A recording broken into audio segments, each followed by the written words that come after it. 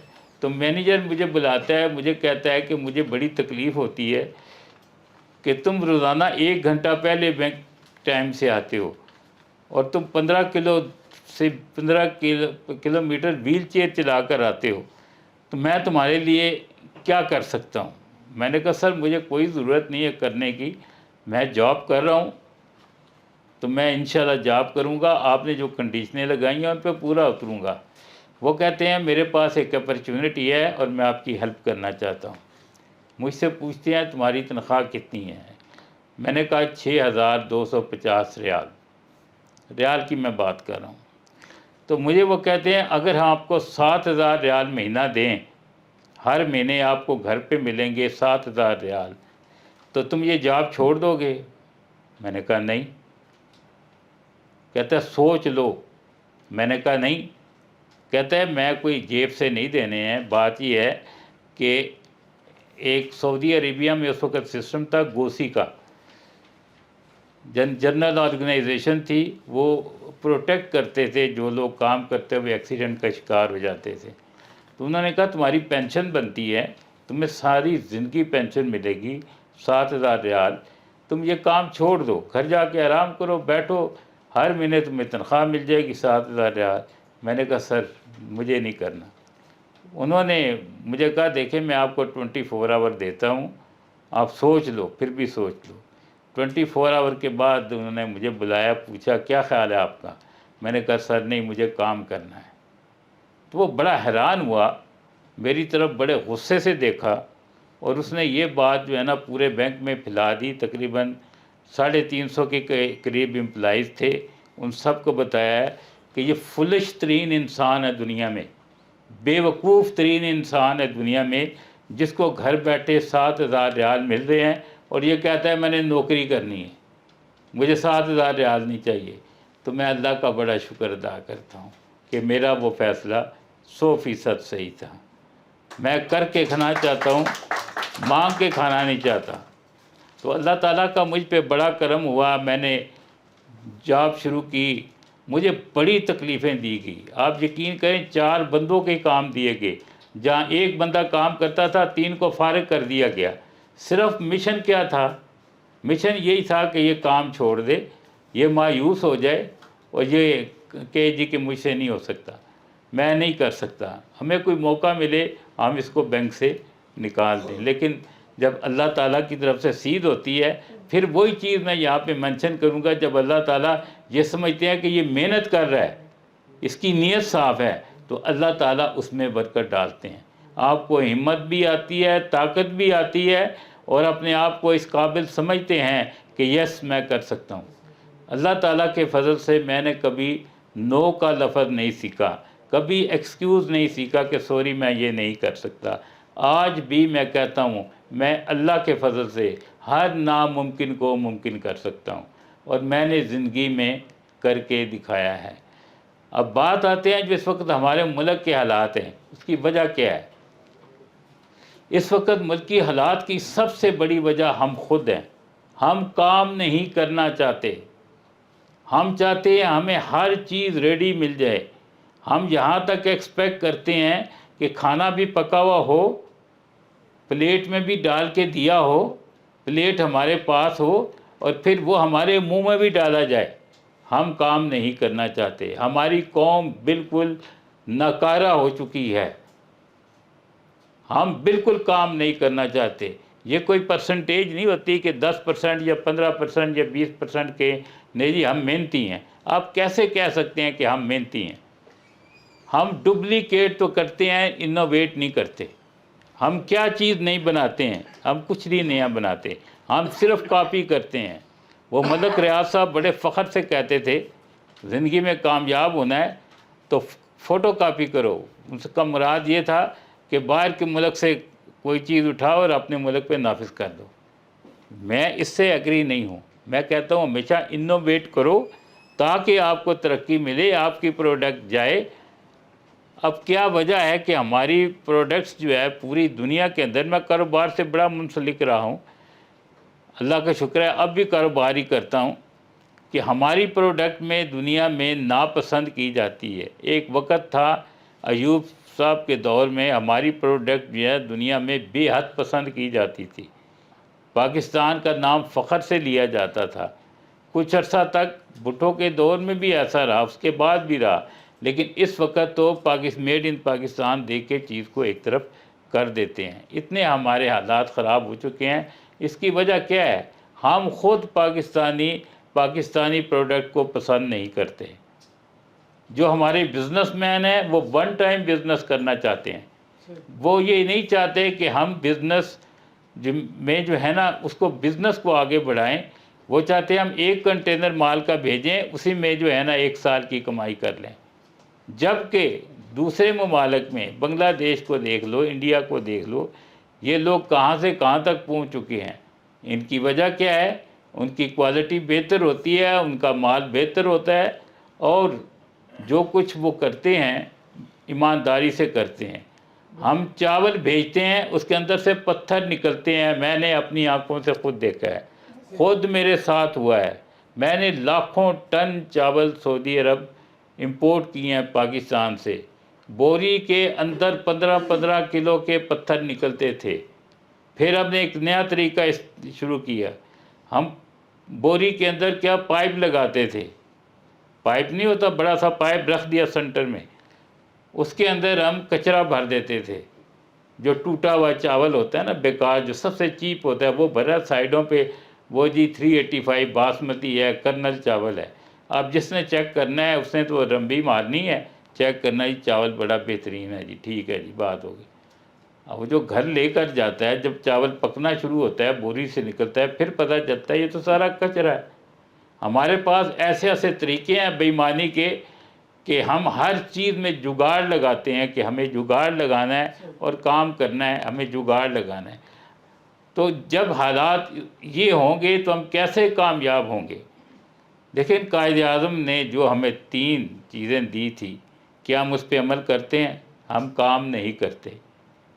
ہم تنظیم ہمارے اندر نہیں ہے، ہم منظم نہیں ہیں، ہم دوسرے کی ٹانگ کھینچتے ہیں.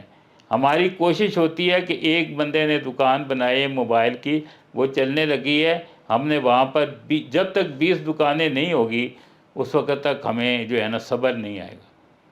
ہم کبھی بھی کسی دوسرے کو اپریشیٹ نہیں کرتے ہیں، ہم اس پہ رشک نہیں کرتے ہیں، ہم حسد کرتے ہیں. ہم حسد کی آگ میں ہم بالکل جو ہے نا جل کر خاکستر ہو چکے ہیں.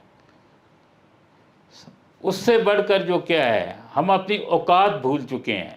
معاف کرنا کسی کو اگر میری بات بری لے، یہ میرے اپنے ویوز ہیں، غلط بھی ہو سکتے ہیں، لیکن جو کہ جن حالات سے ہم گزر رہے ہیں، میرا خیال ہے ہمیں ان کو ایکسیپٹ کرنا چاہیے کہ ہاں ہمارے اندر یہ غلطی ہیں. جو ہم کر رہے ہیں، ہم کیا کر رہے ہیں؟ ہم غلط کر رہے ہیں. ہم اس لیے غلط کر رہے ہیں کہ ہمیں وہ غلط لگتا نہیں ہے. ہماری اوقات کیا ہوتی ہے؟ ہمارے پاس 100 روپے ہیں جیب کے اندر، ہم کہتے ہیں یار اب کوئی بندہ ملے جیسے 200 روپے ادھار پکڑوں تو میں جا کے 300 روپے جیب چ پاواں تو جا کے پھجے دے پاوے کھاواں. اسے یہ نہیں ہے، اس کا کیا ہے کہ دوسرے بندے ایک عیاشی کر رہے ہیں تو مجھے بھی کرنے ہیں. ایک بندے کا منہ لال ہے، دوسرا کہتا ہے میں چپیڑے مار کے اپنا منہ لال کروں گا. اب آپ دیکھیں روڈ پہ دیکھ لیں، پیٹرول مہنگا ہو گیا، کتنا مہنگا ہے. آپ کو روڈ پہ دیکھیں گے آپ کو گاڑی چلانے کے لیے جگہ نہیں ملتی. کیوں؟ ہم اوقات بھولے ہوئے ہیں، ہمیں الاؤڈ نہیں ہے، ہمیں کیپیسٹی نہیں ہے. اللہ تعالیٰ نے ہم پہ اتنی کرم کی ہے، اللہ تعالیٰ نے ہر طرح کی معدنیات ہمیں دی ہیں، اللہ تعالیٰ نے ہمارے ملک میں وہ فیسلٹیز دی ہیں جو دنیا کے کسی ملک کے اندر نہیں ہے۔ پہاڑ ہے، سمندر ہے، یہاں پہ معدنیات ہیں، خزانوں سے بھرے پڑے ہیں پہاڑ ہمارے۔ ہم کیا کر رہے ہیں؟ ہم نکالنا نہیں چاہتے، ہم چاہتے ہیں کوئی باہر کا بندہ آئے، وہ ان کو نکالے، تھوڑا سا ہمیں دے دے، باقی کھا پی جائے۔ وجہ کیا ہے؟ ہم کام نہیں کر، بات پھر وہیں پہ آ جاتی ہے کہ ہم کام نہیں کرنا چاہتے، ہم چاہتے ہیں ادھار لے کے کھا لو۔ اب دیکھیں اتنی بری عادت ہو چکی ہے ہماری ادھار مانگنے کی۔ ہم چھوٹے ہوتے تھے تو دکانوں پہ لکھا ہوتا تھا، جگہ جگہ لکھا ہوتا تھا، ادھار محبت کی کینچی ہے، ادھار مانگ کر شرمندہ نہ کریں۔ اب ادھار مانگ کر ہم خوش ہوتے ہیں، اب ہم ادھار مانگ کر خوش ہوتے ہیں۔ اب تو سب سے بڑی بات ہے، ہمارے جو حکومتیں ہیں وہ بھی ادھار مانگ کر خوش ہوتے ہیں۔ یہ جو کچھ ہو رہا ہے ہمارے ساتھ، جو کچھ آج کل حالات ہیں، دیکھیں نا، میں کیا ایک میں ہوں یا کوئی بھی طبقہ ہے، عام طبقہ ہے، تنخواہ دار طبقہ ہے، کاروباری طبقہ ہے، میرے خیال میں تو وہ ہل کر رہ گیا ہے۔ کھانا کھانا مشکل ہو گیا ہے ہمیں۔ میں کسی پہ تنقید نہیں کر رہا، اس کے ذمہ دار ہم خود ہیں۔ کیوں IMF سے قرضے لیتے ہیں؟ کیوں لیتے ہیں؟ مجبوری کیا ہے؟ مجبوری ہے ہماری خواہشات جو ہے نا وہ اتنی بڑھ چکی ہیں کہ ہم کہتے ہیں کہ رات کے 2 بجے تک ہماری لائٹیں جلتی رہیں، دن کو ہم 11 بجے اٹھیں۔ جو اللہ تعالیٰ نے ہمیں روشنی دی ہے اس کا فائدہ ہم نے نہیں اٹھانا، اس کا ہم نے فائدہ نہیں اٹھانا ہے، ہم نے رات کے 2 بجے تک ہم نے اپنی دکانیں کھولنی ہیں۔ کاروباری طبقہ، جو کاروباری طبقہ ہے، پڑھا لکھا طبقہ ہے، جو اپنے آپ کو کہتے ہیں بڑے سمجھدار ہیں، وہ کہتے ہیں جی ایسا تو ہو ہی نہیں سکتا، جی ہم نے تو دکانیں صبح کھولنی نہیں ہیں، ہم نے تو رات کو ہی کھول دی ہیں۔ اب آپ یہ دیکھیں، کم از کم منیمم میرا خیال ہے جو کہ جو ہے نا وہ آپ کی 40% جو ہے نا اس کی جو ہم تیل امپورٹ کرتے ہیں اس میں بچت ہو سکتی ہے۔ آپ کا 40% زر مبادلہ صرف اسی پہ ختم ہوتا ہے، اسی پہ ہم ضائع کرتے ہیں۔ اس کے علاوہ مارکیٹ میں چلے جاتے ہیں تو ہم چاہتے ہیں ہمیں ہر چیز امپورٹڈ چاہیے، چھوٹی سے چھوٹی چیز بھی ہمیں امپورٹڈ چاہیے۔ ہم مارکیٹ میں چلے جائیں، وہ کہیں گے یار کوئی امپورٹڈ چیز، تولیہ لینے جاتے ہیں، ٹاول ہے، وہ کہے گا یار کوئی امپورٹڈ دکھاؤ، یہ صحیح نہیں ہے۔ کپڑا خریدتے ہیں، ہمیں امپورٹڈ چاہیے۔ سر اس کا ذمہ دار کون ہے؟ ہم خود ہیں۔ چھوٹے چھوٹے آئٹم ہیں، اتنے چھوٹے آئٹم ہیں، مجھے یقین کریں آنسو آ جاتے ہیں۔ میں نے پوری دنیا گھومی ہے، پوری دنیا کی مارکیٹیں گھومی ہیں، دیکھیں ایسے آئٹم ہیں کہ جو ایک وقت میں ہمارے جو بڑے تھے گھر میں بیٹھ کے بناتے تھے۔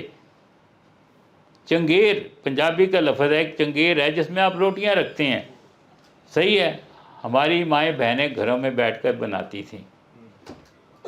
وہی چنگیریں $10 کی امریکہ میں بکتی ہیں، لیکن ہم نہیں بناتے ہیں کیونکہ ہم اس کو توہین سمجھتے ہیں۔ ویتنام بناتا ہے، انڈیا بناتا ہے، بنگلہ دیش بناتا ہے، سارے چھوٹے چھوٹے ملک جو کہ اب ترقی کی طرف گامزن ہے تیزی سے، وہ کرتے ہیں۔ اسمال انڈسٹری کو انہوں نے 100% اپنے قابو میں لے لیا ہے اور اس پہ کام کر رہے ہیں۔ اس کی وجہ کیا ہے؟ بات وہیں پہ آ جاتی ہے، وجہ کہ ہم کچھ کرنا نہیں چاہتے، ہم ایک خود کو ناکارہ ہو چکے ہیں۔ ہمیں ہر چیز فری میں چاہیے، ہمیں مفتہ چاہیے، مفتے کے بغیر نہیں ہے۔ اور اب تو یہاں تک بات ہے کہ مفتہ ایک نہیں 2 چاہیے۔ آپ خود دیکھ لیں جو کچھ سرکاری گاڑیوں میں ہو رہا ہے، جو سرکاری پروٹوکول ہو رہے ہیں، کتنا پیسہ خرچ ہو رہا ہے۔ کوئی ہے پوچھنے والا؟ کوئی پوچھنے والا نہیں ہے، کوئی کرنے والا نہیں ہے۔ اس سب کے ذمہ دار ہم خود ہیں۔ ہماری اوقات ایک بریانی کی پلیٹ ہے، اس سے زیادہ نہیں ہے۔ ہماری اوقات صرف بریانی کی پلیٹ ہے، ہماری اوقات بابے کی کلفی ہے، وہ جی کلفی دے رہی ہے نون لیگ، فلانی لیگ یہ دے رہی ہے، فلانی لیگ بریانی دے رہی ہے، آج اوتھے چلو جی۔ یار آپ اپنا ٹائم ضائع کرتے ہیں، پورا دن ضائع کرتے ہیں صرف اس خاطر کہ وہاں بریانی کی پلیٹ ملے گی، 500 کی دیہڑی ملے گی۔ لیکن یہ نہیں ہے کہ ہم کام کر کے کھائیں. کام ہم نے نہیں کرنا. جب یہ کرونا کا وقت تھا، میں نے خود، مجھے پریکٹس ہوئی ہے کہ آپ لوگ کھڑے ہوئے ہوتے تھے جگہ جگہ، آپ انہیں کہتے نہ چلیں ذرا کام کر لیں، وہ کام کے لیے تیار نہیں ہوتے تھے. ویسے مدد کر دیو جی تو کام نہیں ایسی کرنا. سب سے اس وقت ضرورت اس بات کی ہے کہ ہم محنت کریں، جو کہ ہم نہیں محنت کرتے. ہم پاکستانی بنیں، بی پاکستانی، ہم پاکستانی بنیں. مجھے تقریباً جیسے آپ کو بتایا ہزاروں کے حساب سے فون آئے ہیں. ان میں اور ہر بندے نے، جس بندے نے فون کیا ہے تقریباً ہر ایک نے یہ کہا جی آپ کی کتاب جتنے کی بھی ہے ہم آپ کی کتاب خریدنا چاہتے ہیں. لیکن تکلیف کی بات ہے، ان میں 2% لوگ ایسے بھی تھے، گزٹڈ آفیسر، سرکاری محکموں سے، بیوروکریٹس، بڑے بڑے عہدے پر، کہتے ہیں جی آپ ہمیں کتاب گفٹ بھیجیں، گفٹ بھیجیں. کتنے تکلیف کی بات ہے کہ انہیں ہر چیز کا مفتہ لگا ہوا ہے. سرکاری گاڑی ہے وہ بھی مفت میں ہے. ہم آفیسز میں جاتے ہیں، وہاں سے دیکھیں ہم نے ایک ایک چیز کا حساب دینا ہے. ہم دفتروں میں جاتے ہیں، فرض کریں میں بینک میں کام کرتا ہوں، ہم بینک سے لفافے اٹھاتے ہیں، کاغذ اٹھاتے ہیں، جا کے بچوں کو دیتے ہیں، بیچا یہ ہے تم اسکول کے کام آئیں گے. یہ بے ایمانی ہے، چوری ہے. کبھی کسی نے ماں باپ کو بتایا کہ یہ کیا ہے؟ یہ چوری ہے، یہ بے ایمانی ہے. شاید میں نے بھی کی ہو غلطی میں کہ یار یہ بینک کا لفافہ ہے، اس کے اندر کوئی چیز ڈال کے لے جاؤ، لیکن اس کا ہم نے جواب دینا ہے. ہم سب کچھ بھول چکے ہیں، ہم ہر چیز بھول چکے ہیں. ہم کاپی کرتے ہیں، نقلیں کرتے ہیں، جگاڑ لگاتے ہیں، کبھی انوویٹ نہیں کرتے. ہم نے کیا کیا آج تک؟ اب میں اس دوسری طرف آتا ہوں. اس وقت ایک فضا سی قائم ہوئی ہے کہ جی آرمی کھا گئی، ملٹری کھاتی ہے، یہ ہو گیا، فلانا ہو گیا. یہاں میں آپ کو بتاؤں ملٹری کیا کرتی ہے. یقیناً کچھ لوگ ہوں گے جن کے دوست، رشتہ دار یقیناً ملٹری میں ہوں گے، انہیں تجربہ ہوگا، وہ ان کے گھر بھی جاتے ہوں گے، ان کی کالونیوں میں بھی جاتے ہوں گے، ان کے ایریا میں جاتے ہیں. اب کیا دیکھتے ہیں؟ اب یہی دیکھتے ہیں نا، صاف ستھرا ماحول ہے، ہر چیز پراپر طریقے سے ہے، ہر کام وہ پراپر طریقے سے کر رہے ہیں. تنظیم جس کی قائد اعظم نے ہمیں سبق دیا، ایک تنظیم کے تحت ہر چیز چلتا ہے. آپ چوکی دار رکھتے ہیں، ہم آپ بندے کو چوکی دار رکھ لیں اور ایک ریٹائر فوجی کو رکھ لیں، اب اس میں ڈفرینٹ دیکھ لیں گے کیا ہے. وہ ایک سسٹم اور نظام کے تحت چلتے ہیں جو ہمیں پسند نہیں ہے. وہ لائن میں چلتے ہیں، ہم کہتے ہیں نہیں، ہم نے کہا جو بھی کام کرنا ہے لائن توڑ کے کرنا ہے.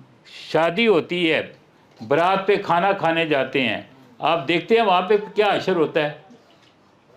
ہر بندے ایسے جیسے میرا خیال 1 مہینے سے بھوکے ہوں گے، ایسے پل پڑتے ہیں کہ جیسے دوبارہ کھانا ملنا ہی نہیں ہے ہم نے، یا 10 دن سے انہوں نے کھانا کھایا ہی نہیں ہے. اتنا کھانا کھاتے نہیں ہے جتنا وہ ضائع کرتے ہیں. ہمارے اندر صبر نہیں ہے. اس سب کا ذمہ دار کون ہے؟ ہم خود ہیں. اگر ہم نے خود کو صحیح کرنا ہے، اگر ہمیں اس ملک سے محبت ہے، ہمیں اپنی عادتیں بدلنی پڑیں گی، ہمیں اپنی سوچیں بدلنی پڑیں گی. سب سے بڑی چیز ہے ہمیں اپنی عادت، ہم سوچوں کو بدلیں. اور اگر کامیاب ہونا چاہتے ہیں، ہر ماں باپ کا فرض ہے وہ آج سے ہی اپنی اولاد کی صحیح تربیت شروع کر دے. اگر آپ اپنی اولاد کو صحیح کر سکتے ہیں، آپ کی اولاد آپ کا فرما بردار بن سکتی ہے، تو کوئی وجہ نہیں ہے کہ آنے والی نسل صحیح نہ ہو.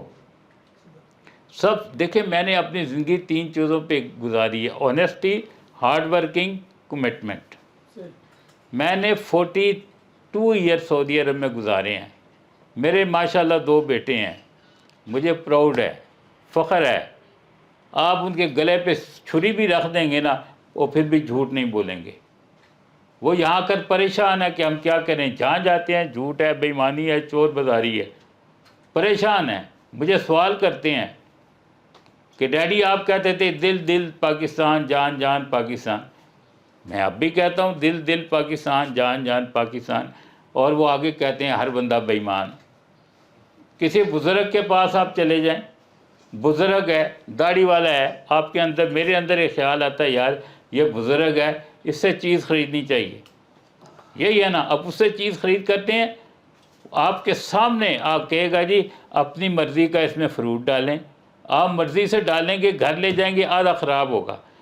جنات نے بدل دیا ہے؟ نہیں، سب کچھ وہی کرنے والے ہیں۔ ہم اپنے آپ کو کیوں نہیں بدلتے؟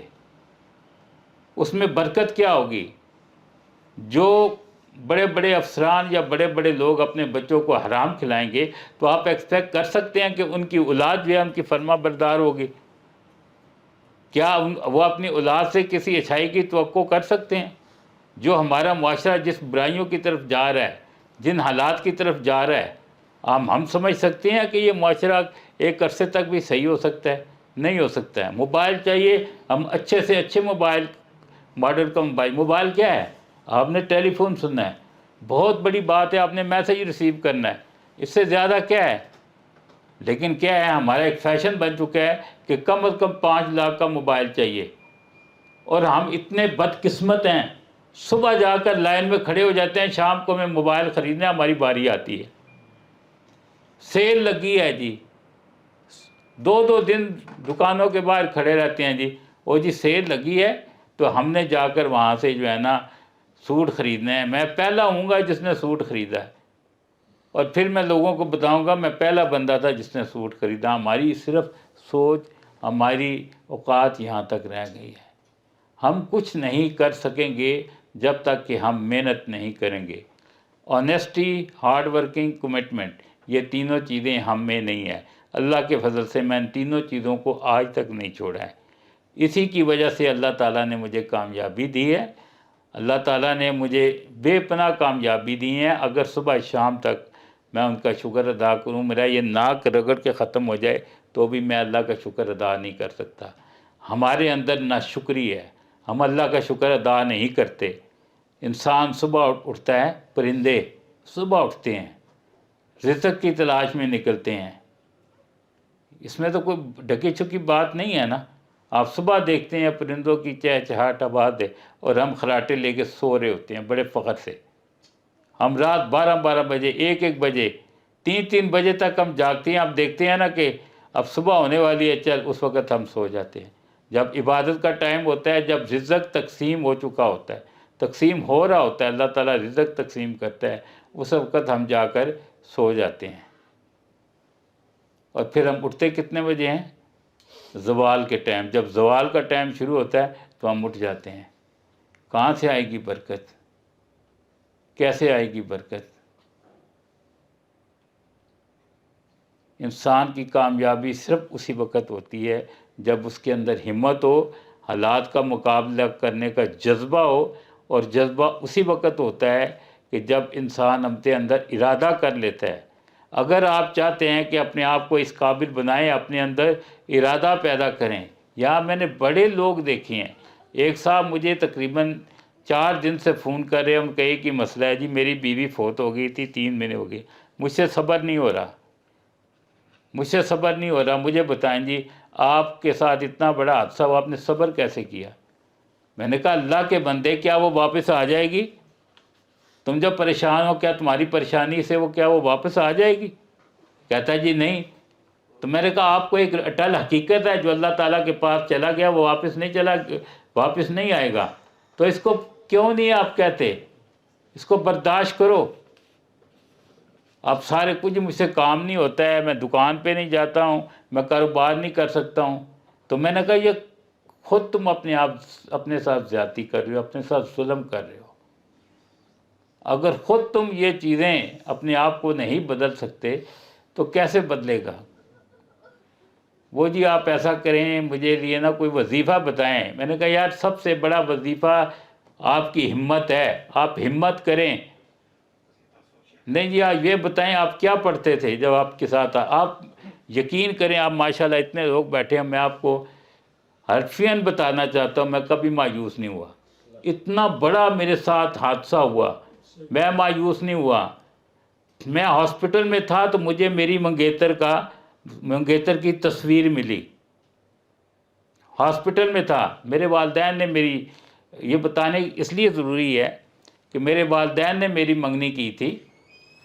ہم تو ابھی بھی کہتے ہیں کہ جو والدین فیصلہ کرتے ہیں وہی فیصلے عظیم ہوتے ہیں اور وہی کامیاب جاتے ہیں.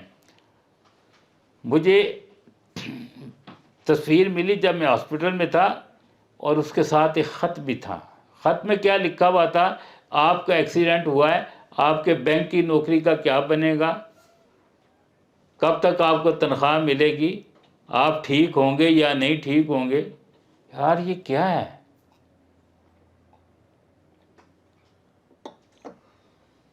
میں نے اس خط کا جواب نہیں دیا، آج تک نہیں دیا. کیوں؟ کہ ان کو مجھ سے کوئی ہمدردی نہیں ہے. ان کو ہمدردی تھی تو میرے جاب سے تھی. ان کو ہمدردی تھی صرف میرے جاب سے تھی یا میری شخصیت سے تھی. لیکن انہیں یہ نہیں تھا کہ انسان کے لیے سب سے ضروری ہے کہ بندہ دعائیہ کلمات لکھتا ہے کہ اللہ تعالیٰ آپ کو صحت دے، آپ ٹھیک ہو جائیں. آپ صحت اللہ تعالیٰ کو دے، یہ چیزیں تو آنی جانی ہیں. ان چیزوں کا تو کچھ نہیں ہے.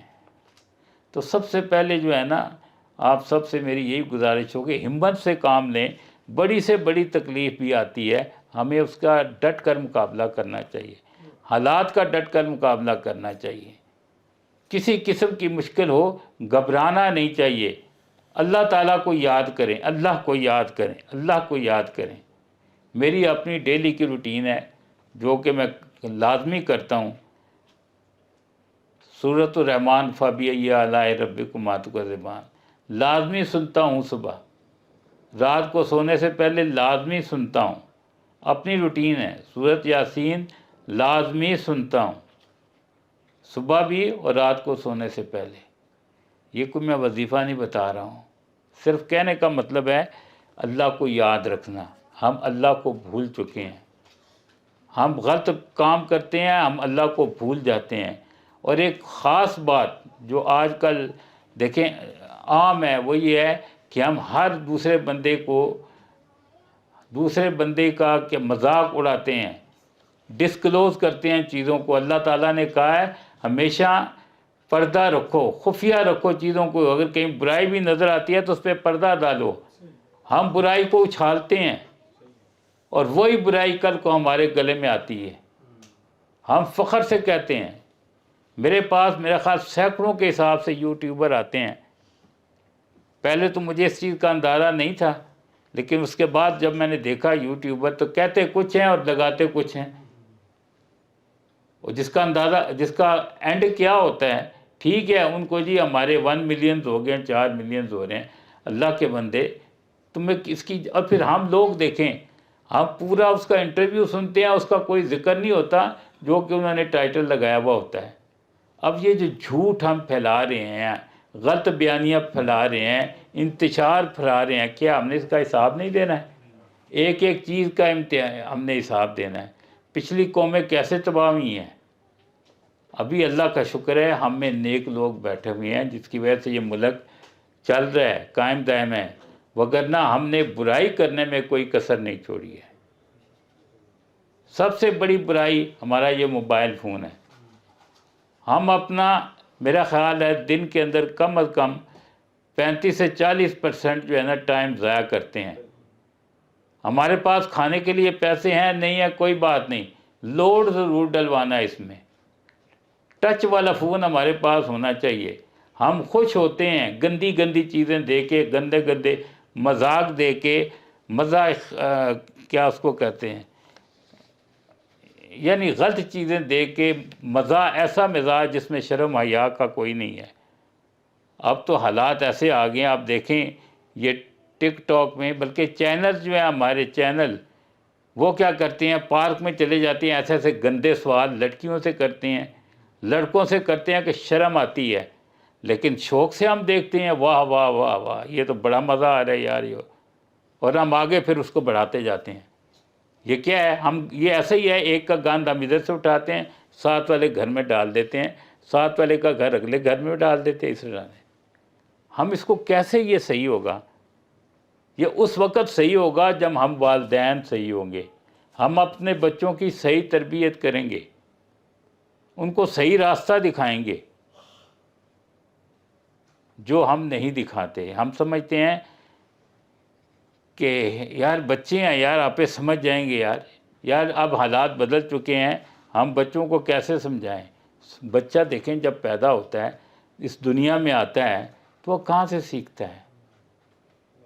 وہ ہم سے سیکھتا ہے۔ ماں جو بچوں کو سکھاتی ہے، بچوں کو فیڈ کرتی ہے، اور وہی تربیت ہے جو آگے جا کر جو ہے نا وہ انسان کو انجینئر بھی بناتی ہے، ڈاکٹر بھی بناتی ہے۔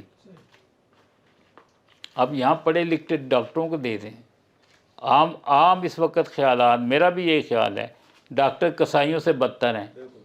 صرف پیسہ چاہیے ان کو، پیسے چاہیے، وہ کسٹمر بناتے ہیں۔ وہ کسٹمر بناتے ہیں، کس لیے کسٹمر بناتے ہیں؟ تاکہ ہمارے بچوں کی جو ہے نا وہ پڑھائی چلتی رہے باہر کے ملکوں میں، ہمارے لیے جو ہے نا وہ ہالیڈے ارینج ہوتی رہیں۔ کون سا ایسا ڈاکٹر ہے جو کمیشن نہیں لیتا؟ ہر میڈیسن کمپنی سے وہ کمیشن لیتا ہے، ٹکٹیں فری لیتا ہے، ہالیڈے لیتا ہے، سب کچھ لیتا ہے۔ صرف یہ کہ ان کی دوائی جو انہوں نے ریکمینڈ کی ہے وہ اس نے ریکمینڈ کرنی ہے، اور اس کی عیاشیاں اپنی چل رہی ہیں۔ کون سا، مجھے یہ بتا دیں کہ اس پورے ملک میں کون سا ایک ایسا محکمہ ہے، کون سا ایسا پروفیشن رہ گیا ہے؟ پھر بھی ادبی لوگوں کو ہی میں رسپیکٹ کرتا ہوں۔ ادبی لوگ اپنا ادب نہیں بیچتے، ادبی لوگ اپنا ادب نہیں بیچتے، وہ سیکھتے ہیں اور سکھاتے ہیں۔ لیکن اس کے علاوہ تو جتنے بھی پروفیشن ہیں وہ تو ایک کاروبار بن کر رہ گئے ہیں۔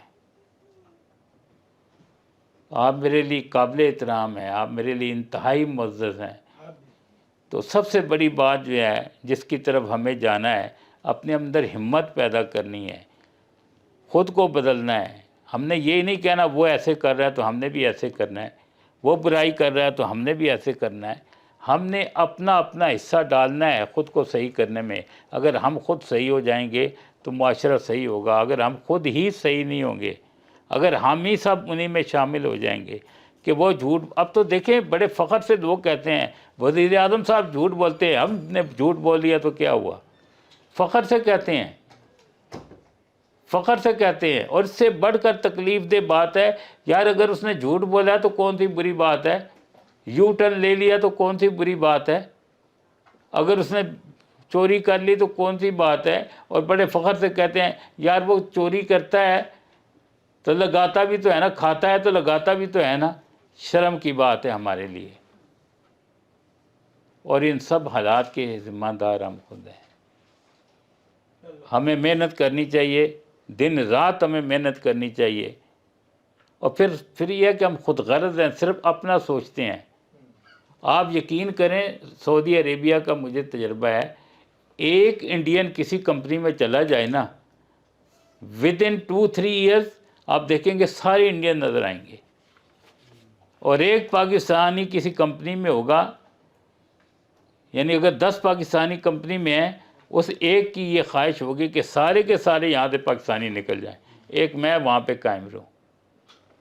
میں آپ کا بہت زیادہ وقت لے رہا ہوں، کیونکہ حالات اس وقت جو ہمارے جا رہے ہیں اس ملک کے بڑے ہی تکلیف دہ ہیں۔ یقیناً آپ تو سوچ رہے تھے میں اپنی لائف کے بارے میں آپ کو بتاؤں گا۔ میری لائف صرف یہی ہے کہ انسان ہمت، حوصلے سے ہر طرح کے حالات کا مقابلہ کر سکتا ہے۔ جن حالات سے میں گزرا ہوں، جن حالات سے انسان اس کا تصور نہیں کر سکتا، انسان سوچ بھی نہیں سکتا، میں خود میری ذات نہیں سوچ سکتی۔ میں کبھی یہ سوچتا ہوں کہ یہ میں خواب دیکھ رہا ہوں، یہ میں نے کیسے کر دیا؟ لیکن اللہ تعالیٰ کی مدد، اللہ تعالیٰ جب آپ کی مدد کرتا ہے اس وقت کرتا ہے اللہ مدد جب آپ اپنی مدد آپ کرتے ہیں۔ یہ کتاب میں شروع میں ہی میں نے وہ آیت کریمہ لکھی ہے کہ جب تک آپ خود نہیں کرتے ہیں اللہ تعالیٰ کی طرف سے مدد نہیں آتی۔ آپ جو ہے نا چھت سے چھلانگ لگائیں کہیں جی میں بچ جاؤں گا تو آپ بچ جائیں گے، ایسا نہیں ہے۔ آپ ایک برائی کر رہے ہیں، جان بوجھ کے برائی کر رہے ہیں، تو آپ سمجھتے ہیں کہ ہمیں جو ہے یہ معافی مل جائے گی۔ آپ کہتے ہیں آپ مجبوری کو ایسے برائی کر رہے ہیں تو کیا آپ کو معافی مل جائے گی؟ ایسا نہیں ہے۔